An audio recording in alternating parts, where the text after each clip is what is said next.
बिहार की धरती से फिर दोहराना चाहता हूं। ऑपरेशन सिंदूर में भारत की जो ताकत दुश्मन ने देखी है,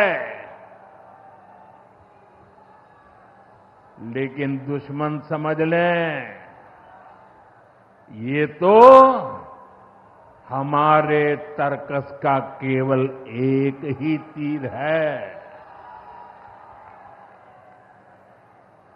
आतंकवाद के खिलाफ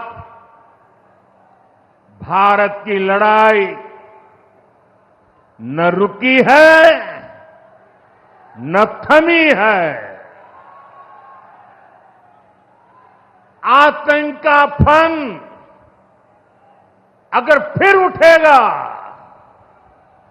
तो भारत उसे बिल से खींचकर कुचलने का काम करेगा।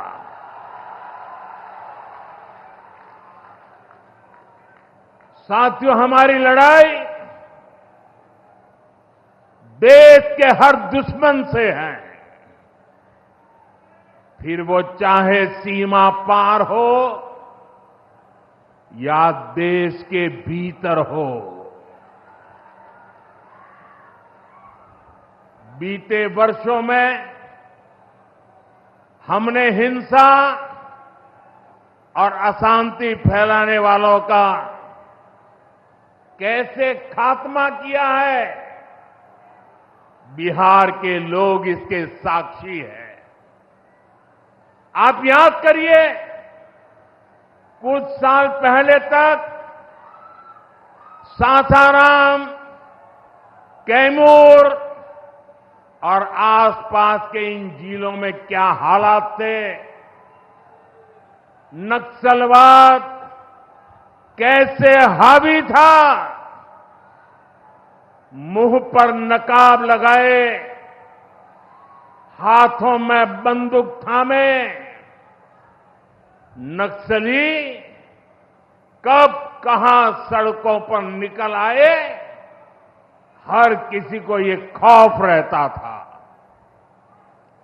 सरकारी योजना आती थी पर नागरिकों तक पहुंचती ही नहीं थी। नक्सल प्रभावित गांव में न तो अस्पताल होता था, न मोबाइल टावर, कभी स्कूल जलाए जाते थे, कभी सड़क बनाने वालों को मार दिया जाता था। इन लोगों का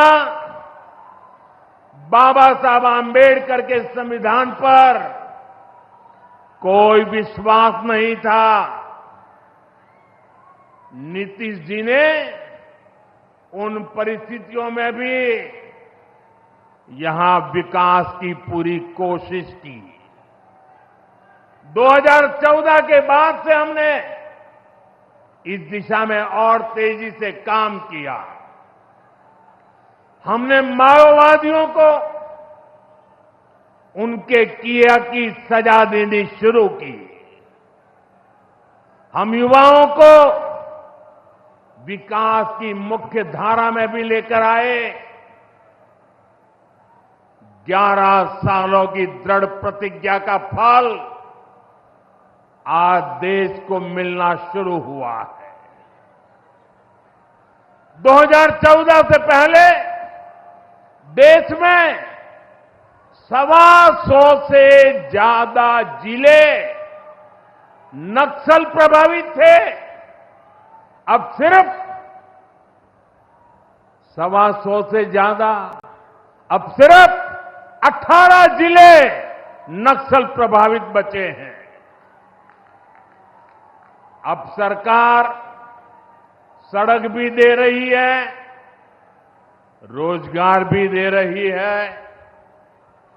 वो दिन दूर नहीं जब माओवादी हिंसा का पूरी तरह से खात्मा हो जाएगा। शांति, सुरक्षा, शिक्षा और विकास गांव-गांव तक बिना रुकावट के पहुंचेंगे।